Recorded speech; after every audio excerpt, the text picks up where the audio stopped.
Bueno, buenas noches. Doy inicio a este primer episodio o primer capítulo de Cívica Popular. ¿Por qué es el primer episodio o primer capítulo? Porque con anterioridad hice una serie de pruebas a propósito del plebiscito, ¿cierto? Hice 4 episodios por separado, tratando las preguntas más obvias del plebiscito, de la convención constitucional, del proyecto. De ahí la otra experiencia de live que tuve fue junto a Economía en Simple, ¿cierto? Que fue la semana anterior y que duró harto, duró 1 hora y algo, está disponible en internet. Y esta es, digamos, la primera vez que realizo un live ya más pensado, más analizado, habiendo hecho las pruebas anteriores y en el que espero mantener una suerte de regularidad de al menos una vez a la semana, para ir explicando desde el punto de vista más bien de la educación cívica lo que está pasando en la semana, ¿ya? Esto no es un noticiero, no soy periodista, tampoco es un mitin político, ¿ya? No tengo partido político, sino que es más bien un punto de vista técnico de mi parte para intentar dar a entender lo que está pasando siempre en el momento. Entonces, por ejemplo, hoy día tenemos varios puntos interesantes para hablar, ¿ya? Y que todavía están ocurriendo. Y la idea es entregar una respuesta breve de no más de 30 minutos para, ya sea una vez a la semana o incluso en momentos en que ocurra algo especial. Supongamos que pasa algo muy especial el día miércoles, el día jueves, y vale la pena conectarse, también lo voy a hacer, ¿ya? Entonces, lo ideal sí es hacerlo una vez a la semana, pero en ocasiones especiales, cuando hay una noticia muy interesante que hay que comentar, igualmente se va a hacer. Y entonces, ahí está la idea de Cívica Popular, ¿ya? Que es como le explicaba anteriormente en otro video, la idea de esta como mecánica popular que existía. Bueno, esta es Cívica Popular, ¿ya? Y la idea es aterrizar contenidos que pueden ser un poquito más complicados.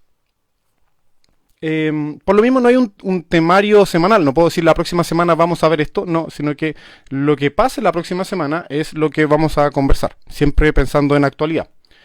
La idea del horario siempre va a ser entre 9 a 10 pm, porque hace un tiempo atrás les hice una encuesta y, bueno, la encuesta salió de que ese era el mejor horario que más le acomodaba. De todas formas, el live queda grabado en Instagram y al mismo tiempo queda en YouTube, ¿ya? Sí que esa es la finalidad de Cívica Popular.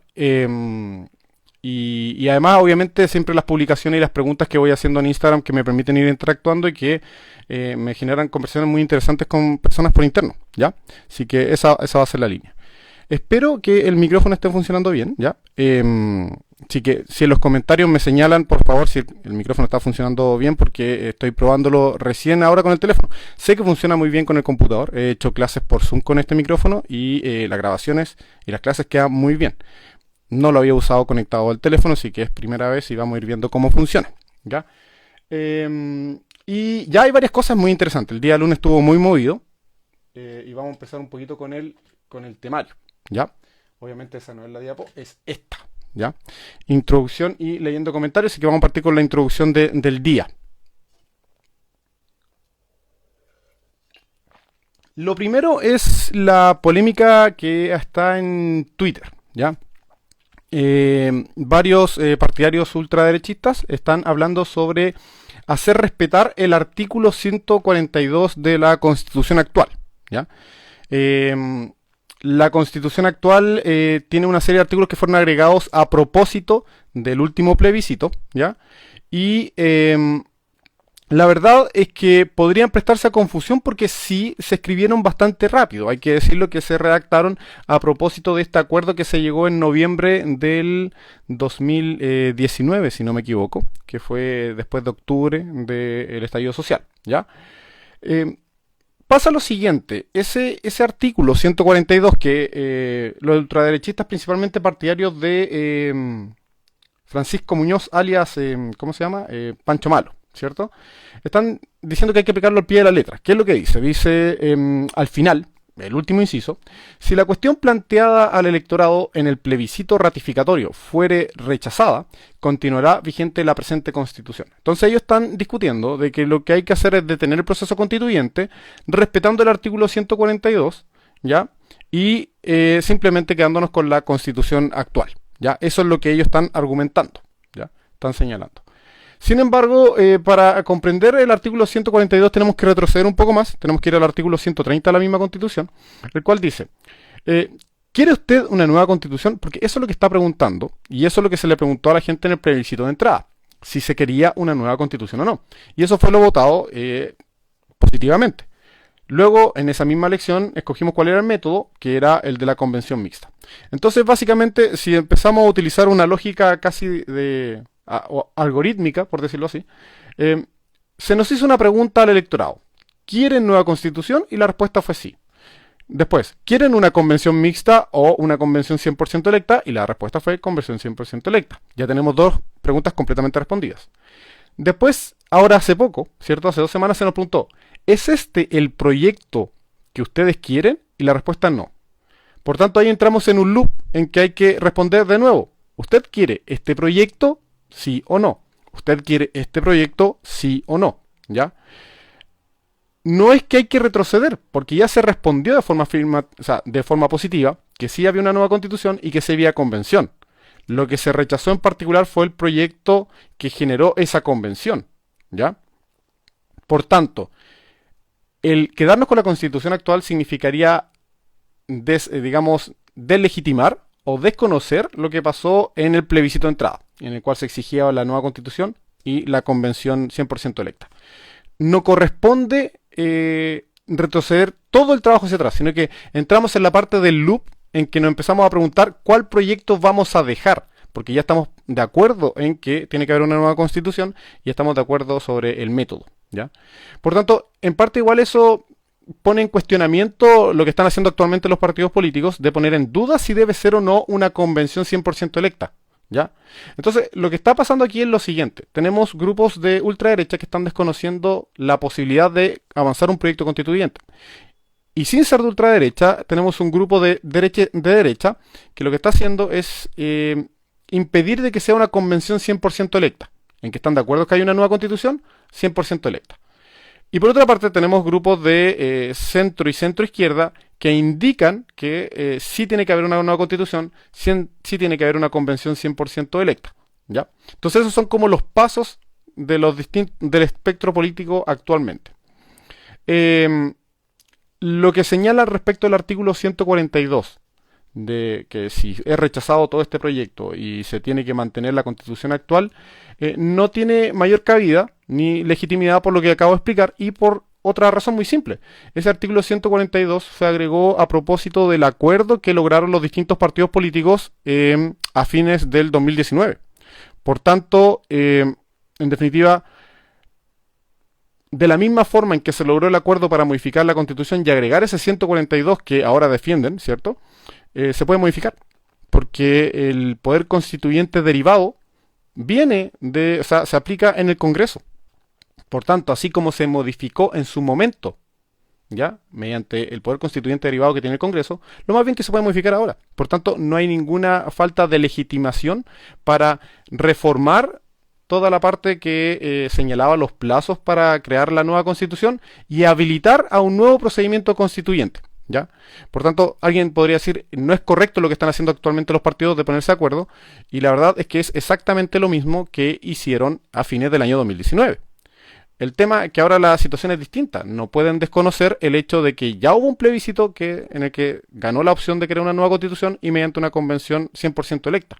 Lo único que fue a la piedra de tope fue que se rechazó el último proyecto, y por tanto tiene que haber uno nuevo, ¿ya? Así que eso primero respecto a la polémica del artículo 142, que la verdad es, hay que decirlo, es una lectura extremista y que no se justifica con los procedimientos de plebiscito que se hicieron últimamente, ¿ya? Eso respecto a la introducción, ¿ya? Ahora, el segundo tema en tabla era la situación actual, y que está realmente actual, está pasando en este momento. Ocurren que se están Algunos están diciendo, partió el gobierno diciendo que habían llegado a un acuerdo y ahora se están desmarcando algunos partidos, ¿ya? Antes de empezar esta semana teníamos partidos de centro izquierda que ya estaban apostando a una nueva convención constitucional 100% electa, ¿ya? Incluso algunos estaban hablando de una modalidad de expertos. De ahí teníamos a un partido de derecha en particular que era Evópoli, que también se había adherido a esta idea de una convención, ¿ya? Y teníamos los partidos de derecha que estaban dudosos, ¿cierto? RN, UDI, y por otra parte teníamos lo de ultraderecha que hay que dejarlo fuera de la ecuación porque no quieren participar del proceso constitucional, ¿ya? Por tanto, no aportan a este procedimiento que estamos viviendo. El tema es que hubo una reunión y se llegaron a varios puntos, ¿ya? O sea, se habían llegado a que iba a ser un órgano 100% electo, que se iba a mantener la paridad, ¿cierto? Que iba a ser por voto obligatorio, la elección de los convencionales, y que incluso iba a haber un acompañamiento técnico, un comité de expertos, que es un poco redundante porque esto ya había ocurrido en la convención actual, ¿ya? Pero sin embargo, ahí entra la duda de cómo se van a escoger los expertos, ¿ya? Ese primer acuerdo o inicio de acuerdo se veía bastante bueno. De hecho, en el día, en parte, estábamos celebrando que por fin había un acuerdo entre los partidos. Sin embargo, hace 1 hora, 2 horas, varios partidos dijeron que estaban desconociendo este acuerdo porque eran lineamientos generales. E incluso ahora hay dimes y diretes en el sentido que están diciendo, pero ¿cómo están diciendo eso si en la sesión se dijo que ya había acuerdo? Entonces, eso no lo vamos a ver probablemente hoy día en la noche, lo vamos a ver mañana en la mañana o durante la semana. Finalmente, ¿cuál era el principio de acuerdo? ¿Ya? Ahí alguien va a tener que ceder. Son buenos principios para iniciar un proceso constituyente a partir de lo que ya aprendimos de la experiencia anterior, ¿ya? Y es bueno incluir el voto obligatorio por una forma de hacernos responsables de todos los convencionales que escogimos. Recordemos que en el proceso constituyente anterior, muchas personas se sentían descontentos y votaron rechazo al proyecto por cómo eran los convencionales. Más aún todavía que hoy día salieron nuevas polémicas respecto a los convencionales. Lo cual a mí personalmente me da bastante pena porque hubo gente que trabajó seriamente. Estamos pensando en convencionales que realmente pusieron todos sus conocimientos para hacerlo de forma correcta y o en caso de se hicieron asesorar muy bien. Entonces claramente tenemos elementos entre los 154 convencionales que quizás no fueron lo completamente correctos, ni fueron correctos, y que en cierta forma son los que arruinaron un poco la imagen de la convención y que terminaron siendo un aporte al rechazo, dentro de los distintos factores que significó por qué se rechazó el proyecto. Si analizamos el proyecto, así como muchos especialistas en la materia, no había nada extraño, ni nada revolucionario, ni nada refundacional como se indicaba. Sin embargo, la mala fama que se le dio por esta suerte de polémicas con las cuales se generaba mucha farándula en la televisión, en los medios, obviamente fue un factor importante a la hora de rechazar. Hoy en día básicamente se está dinamitando la reputación de los convencionales en general, siendo que hay muchísimos convencionales que valen mucho su trabajo, ¿ya? Es una pena realmente ver cómo algunos se están aprovechando con un claro beneficio económico. Ahí hay una persona que está publicando un libro, que busca vender libros y va a vender muchas copias. Entonces la verdad es que esperemos que esas situaciones no se repitan más, ¿ya? Y ni siquiera uno sabe si está hablando con la verdad o no, ¿ya?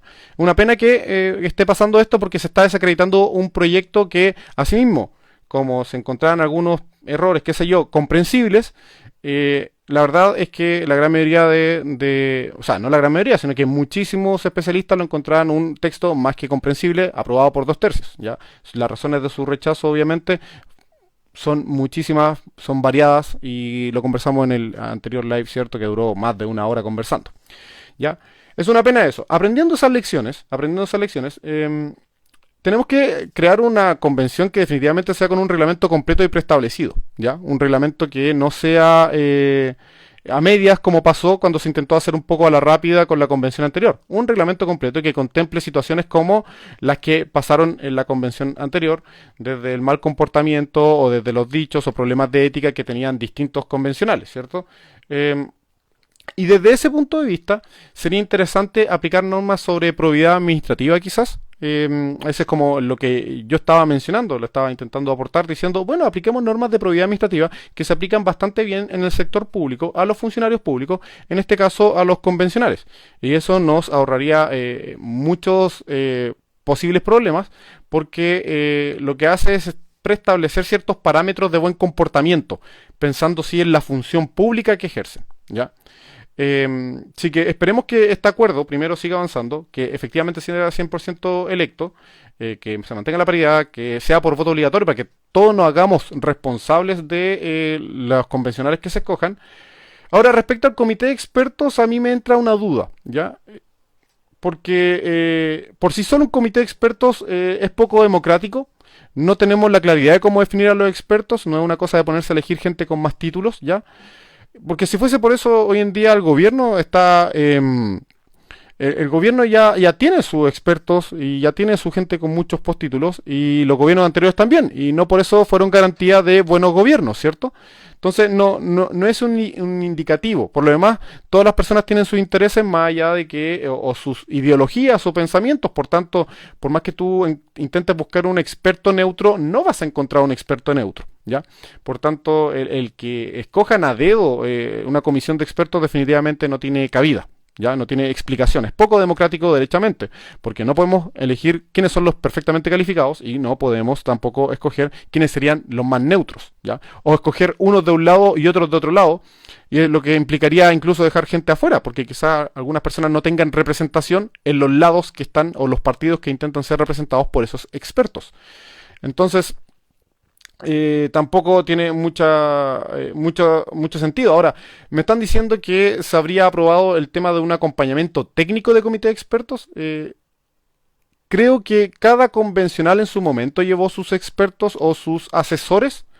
Yo creo que esta vez nuevamente debe pasar lo mismo. Cada convencional debe llevar sus asesores y quizás desde ese punto de vista hay exigirles un mínimo. ¿Ya? Entonces, por ejemplo, se escogen 100% los convencionales, pero a la hora de decir si tal persona va a ser su asesor, primero cumplir con requisitos de probidad. No pueden ser parientes, no pueden ser familiares, no pueden ser amigos, ¿cierto?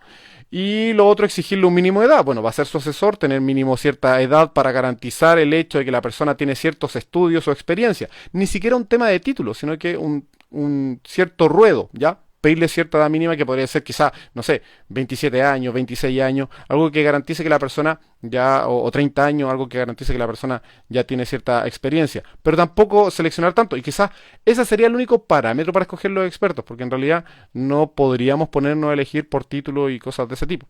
Entonces, descartar completamente la idea de comisión de expertos, eso ya pasó en la comisión Ortúzar que eran 11 integrantes, de los cuales eran dos mujeres ya, entonces ni siquiera se aplicaba la paridad.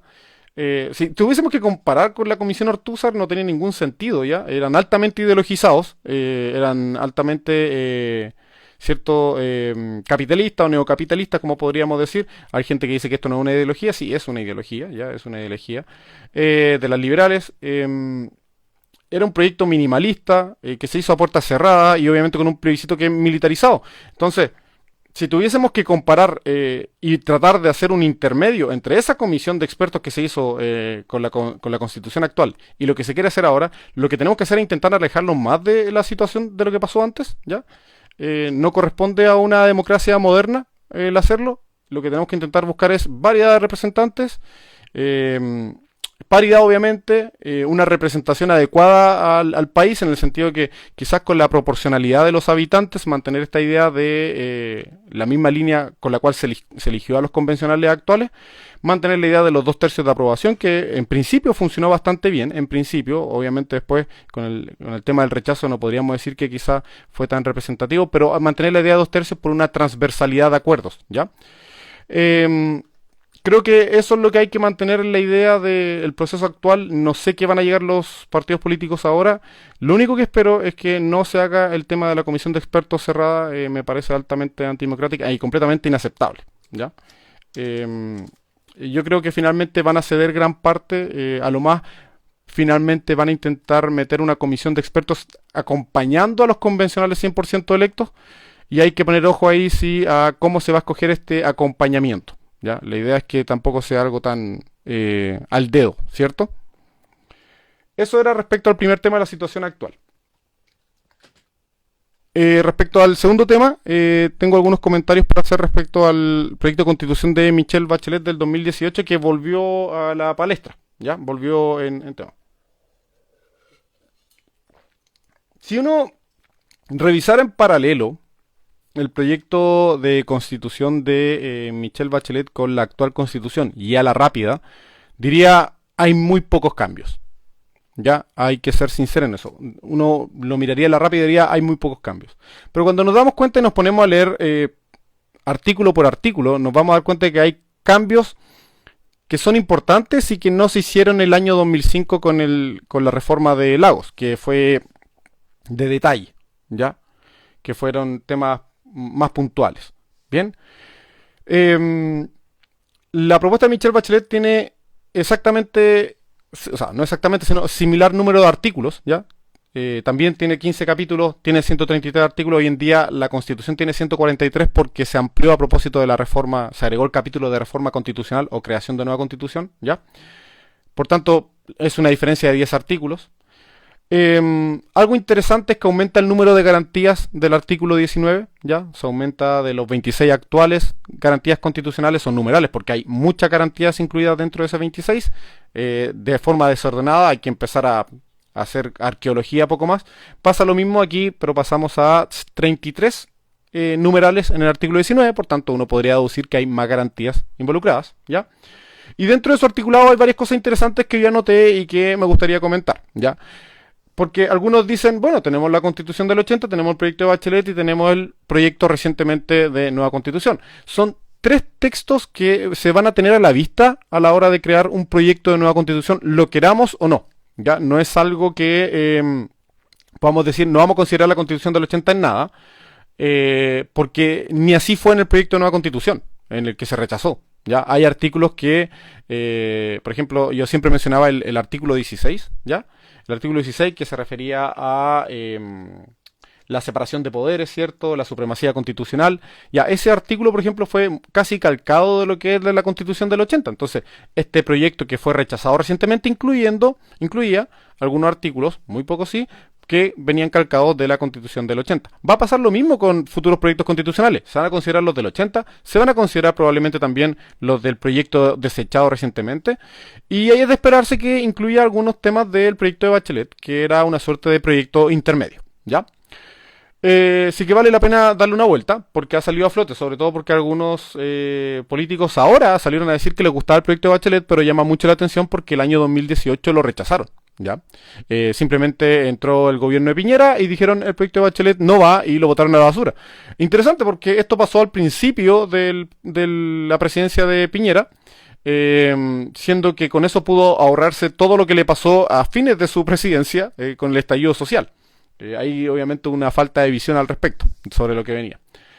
El artículo primero, ya más allá de que una vez más señala principios básicos respecto a la libertad del individuo, la dignidad y la igualdad, cambia algo elemental. Hoy en día la familia es el núcleo fundamental de la sociedad de acuerdo a la Constitución actual.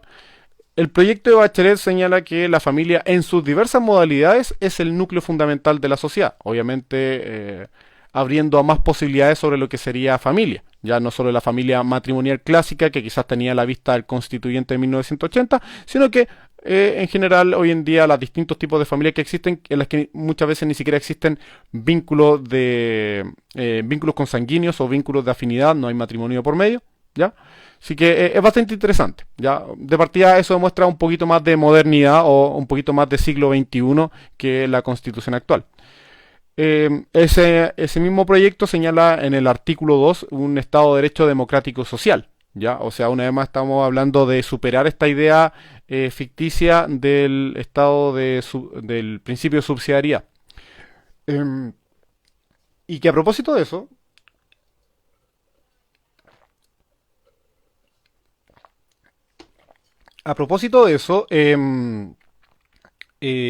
hay una serie de profesionales que consideran que el principio de subsidiariedad no está contemplado en la Constitución del 80, es una ilusión. Alguien me lo preguntó, yo respondí y les compartí una columna donde opino y explico por qué razón. No es una idea mía, ya es una idea de distintos especialistas en derecho constitucional y es bastante bien explicada, en el sentido de que en ninguna parte de la Constitución actual de 1980 señala el principio de subsidiariedad, sino que simplemente exige para la actuación del Estado como una actividad dentro de una actividad empresarial la ley de quórum calificado.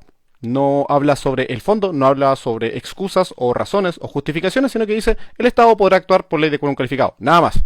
Y en eso no consiste el principio de subsidiariedad. Para más detalle al respecto, insisto, está el artículo donde lo explico y hay muchos otros artículos, mucho más extensos obviamente, de carácter técnico que explican esta teoría. ¿Ya? Por tanto, superando esta idea del principio de subsidiariedad imaginario que tiene la Constitución del 80, el proyecto de Michelle Bachelet incluye esta idea de un Estado de Derecho democrático y social, ¿ya? O sea, un Estado en que tiene mayor intervención ya en la prestación de servicios básicos o servicios de carácter social. No es que tenga que intervenir el Estado solo cuando la gente no lo realice y lo necesite en algo de interés público, sino que por lo general el Estado tiene que tener un rol más activo y realizar estas prestaciones a pesar de que existan una variante de carácter privado, ¿ya? La idea es que las personas, más allá de su capacidad económica, puedan acceder a estas prestaciones, no solo yendo al sector privado, sino que también a la versión que pueda tener el sector público. Podríamos resumirlo de esa forma. Se mantiene la idea de un Estado unitario en ese proyecto también. Y muy interesante, el artículo 4 menciona que la soberanía reside en la nación y en sus diversos pueblos indígenas, ¿ya? Aquí no habla de naciones, el proyecto de Michelle Bachelet no habla de naciones. Y yo le explicaba la otra vez que la idea de nación es un concepto que igual es complicado de explicar, ¿ya? La idea de nación es este espíritu nacional que tendríamos hoy en día, de acuerdo a la Constitución del 80, sería único. Ya existiría un espíritu, una costumbre, son nuestros antepasados, nuestro presente y nuestro futuro, ya unido en Chile, por decirlo así. ¿Ya? Entonces, el soberano, claro, sería esta nación, porque son las decisiones del pasado que nos condicionan hoy en día, las decisiones que tomamos hoy nosotros y las decisiones que tomarán, digamos, en el futuro. ¿Y cómo se ejerce esta soberanía? Sería mediante el pueblo. Y el pueblo es entendido como el electorado. Esto es interesante. Hay mucha gente que atribuye la palabra pueblo a más una terminología de izquierda, pero para la Constitución de 1980 el pueblo es el electorado, la gente que puede votar. ¿Ya? Entonces, si la soberanía reside en la nación, el pueblo es quien ejerce esto, porque es quienes están vivos en este momento y pueden votar. ¿Ya? No habla de naciones en este caso. A diferencia del proyecto constitucional desechado que hablaba de naciones, porque diferenciaba que existían distintos espíritus nacionales, distintos orígenes, distintas costumbres, distintas tradiciones, y que no podíamos aunarlas solo en una teoría nacional en que todos éramos absolutamente chilenos como los conocemos quizás más en la ciudad, por decirlo, una cosa así. ¿Ya? Sin embargo, reconoce pueblos indígenas, o sea que hay electorados o personas con capacidad de voto que pertenecen a más comunidades indígenas, ¿ya? Dice, mantenemos la idea de una nación, mantenemos la idea de un espíritu nacional, pero hay distintos pueblos, incluyendo los pueblos indígenas, o sea, un electorado indígena. Eso sería lo que propone el proyecto de Bachelet, que sinceramente es una cosa intermedia entre lo actual de la Constitución del 80 y la idea de las naciones que planteaba el proyecto de Constitución desechado, ¿ya? Algunos dirán que esto es malo porque es una traducción a la idea de interculturalidad, o sea que existe una nación o un pueblo más dominante respecto al resto de los pueblos que existe aquí y que los reconocemos como parte de la cultura, pero no les damos mayor participación. Se mira un poco de forma despectiva, existiría una suerte de pueblo dominante y otros pueblos que han sido dominados respecto a los cuales solo hay un reconocimiento intercultural. De hecho, hay otro artículo que voy un poquito más adelante que tiene que ver con eso, con que yo creo que establece sinceramente el proyecto de Bachelet la idea de interculturalidad, no de plurinacionalidad, ni por si acaso, ¿ya? Sin embargo, igual tiene algunos elementos interesantes, por ejemplo, habla de escaños reservados para el Congreso, ¿ya? El proyecto de Michelle Bachelet señala que van a haber escaños reservados para pueblos indígenas, ¿ya? Tema aparte, completamente aparte, me di cuenta que no hay nuevos órganos autónomos, ni más ni menos. Se mantiene Contraloría, se mantiene el CERVEL, se mantiene el Tribunal Constitucional, se mantiene incluso el Consejo Nacional de Televisión, el Ministerio Público y creo que no me falta ninguno más. A ver, Banco Central, ahí están los 6. Se mantienen exactamente los mismos, no hay un aumento en órganos autónomos, no hay una tecnificación de la administración como lo estaba haciendo el proyecto desechado, en que teníamos muchos organismos autónomos que salían de la esfera de los tres poderes, ¿ya? De los tres poderes clásicos del Estado, para trabajar de forma técnica, en principio un poquito más imparcial y no tan politizado, como es la idea de los órganos autónomos. Sin embargo, para quien ya ha escuchado hablar de mi parte sobre los órganos autónomos, no hay una definición clara ni parámetros establecidos para definir la autonomía de los órganos de esta característica, ¿ya? Em, Más cosas interesantes, estoy hablando de cosas muy al azar sobre el proyecto de Michelle Bachelet, que fue descartado el año 2018, cuando entró el gobierno de Piñera. No otorga derechos reproductivos ni tampoco temas de aborto, sin embargo elimina esta protección del que está por nacer, que está en la actual constitución y que era una piedra de tope a la hora de legislar respecto al aborto, ¿ya? Entonces elimina esta idea de protección para facilitar la normativa, que sin embargo hoy en día se abrió paso por suerte y se encuentra, bueno, de acuerdo a mi opinión, se encuentra en una actualmente legislado y a futuro probablemente se va a ir mejorando también, ya de acuerdo a las exigencias sociales que existen sobre el tema. Em, Algo muy interesante es que el proyecto de Michelle Bachelet consagraba el derecho al trabajo, ¿ya? Y esto es interesante en la terminología. No es libertad de trabajo, no es libertad de trabajo y protección, es derecho al trabajo. Actualmente la libertad de trabajo, que está en la Constitución de 1980, lo que hace es decir, mire, usted puede trabajar o no trabajar, escoger dónde trabajar, y por otra parte, la persona que va a contratar, escoger a quién contratar y negociar obviamente qué condiciones, de acuerdo a los mínimos establecidos por el Código del Trabajo y la normativa laboral en general. ¿Ya? Pero al hablar del derecho al trabajo, vuelve un poquito a una terminología que tenía una constitución anterior, que quizás no tenía ese objetivo, porque en constituciones anteriores Chile era un poquito más precario, pero hablar del derecho al trabajo es estrictamente el que cada persona pueda exigir la existencia de algo con lo cual trabajar, ¿ya? Es una exigencia mayor al Estado. Quizás no iba a ser algo completamente exigible por un recurso de protección o una tutela, pero sí es una obligación al Estado a fomentar cada vez más la idea de trabajar, ¿ya? De tener un labor. Entonces, algo para laborar, ya sea en el sector público o en el sector privado. Así que eso era bastante interesante, un impulso, un avance. No solo estamos hablando de la libertad de tema de trabajo, sino que un derecho al trabajo, ¿ya? Insisto, difícilmente se iba a poder exigir mediante un recurso de protección, pero sí iba a condicionar la legislación y las políticas de gobierno en su momento, ¿ya?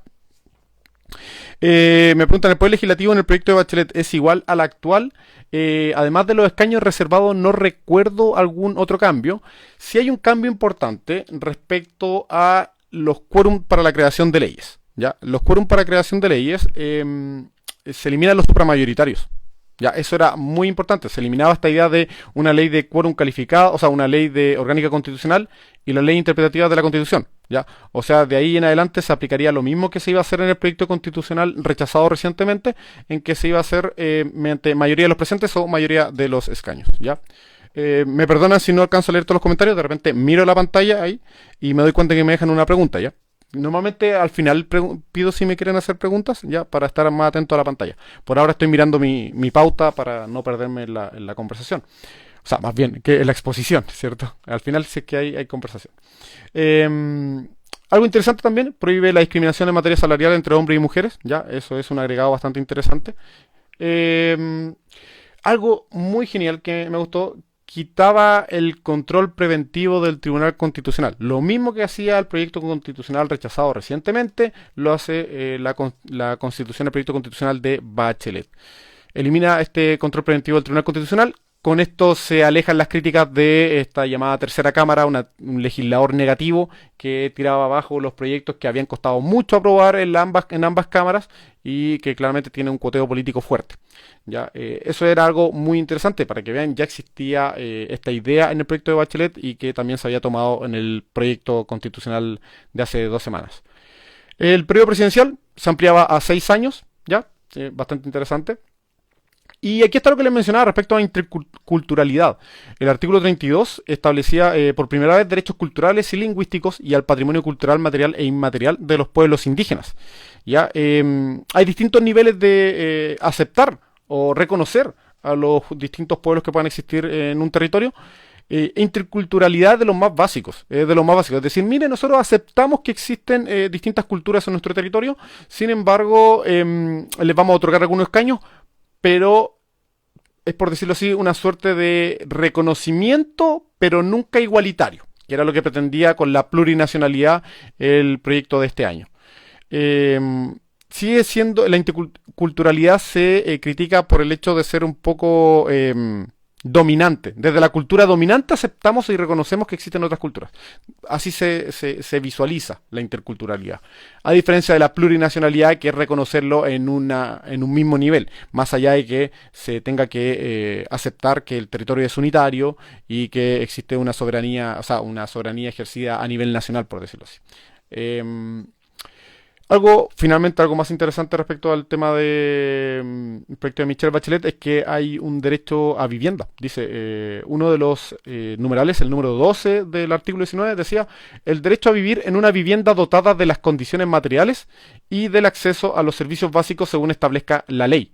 Si esto tal cual hubiese estado en el proyecto constitucional desechado, hubiese sido muy criticado, porque hubiesen dicho, está dando el derecho a vivir en una vivienda, pero no señala la propiedad, porque una vez más hubiésemos conocido ciertos personajes que confunden el derecho a vivienda o a vivir en una vivienda con el derecho de propiedad. No comprenden que uno es un derecho, por decirlo así, individual y el otro es un derecho social.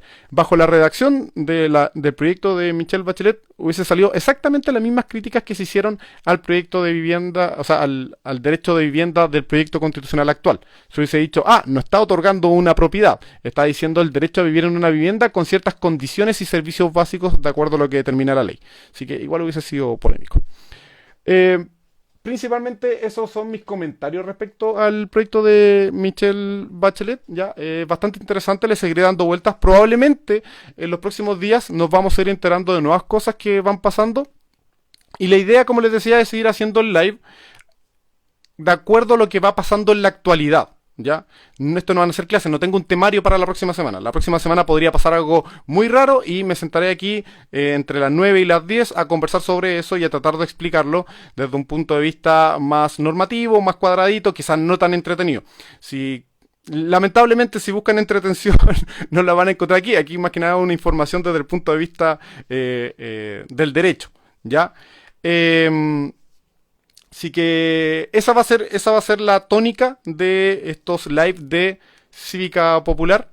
Explicaciones respecto a la actualidad, ¿ya? Respecto a la actualidad de lo que va ocurriendo. Si es que pasa algo interesante durante la semana, me conecto rápidamente entre 9 y 10 de la noche nuevamente para explicar eso. Y la idea es que sea de utilidad, la idea es que sea interesante, la idea es que sea breve. Por ejemplo, ahora ya llevo casi 40 minutos y a mí me parece que ya estamos llegando al tope de horario.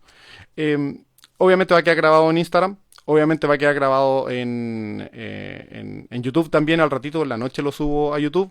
Y solo para recordarles los temas que vimos hoy día, vimos el artículo 142 que está en este momento en polémica en Twitter respecto a los grupos ultraderechistas, ¿ya? También analizamos la idea de un comité de expertos, la situación actual respecto al acuerdo para continuar con el proceso constituyente y conversamos también sobre el proyecto constitucional de Michelle Bachelet que salió nuevamente a flote porque varios políticos lo han sacado como ejemplo, lo que llama la atención porque en su momento lo rechazaron, ¿ya? Espero que les haya gustado este breve comentario, este breve programa, ya saben, lo podrán revisar y nos veremos en otra oportunidad. Voy a dejarles nuevamente una caja de preguntas. No puedo hacer parte del programa todas las preguntas que me llegan, sino que escojo aquellas que tienen que ver con lo que está pasando ahora actualmente, ¿ya? Y que tienen que ver obviamente con mi área. No voy a opinar respecto a otros temas, nada que ver, ¿ya? Así que voy a dejar una caja de preguntas, voy a responderlas por escrito, voy a hacer lives y esa va a ser la dinámica que vamos a seguir entre nosotros. Perfecto. Muchas gracias por estar presentes y nos vemos en otra oportunidad. Hasta luego. Chao, chao.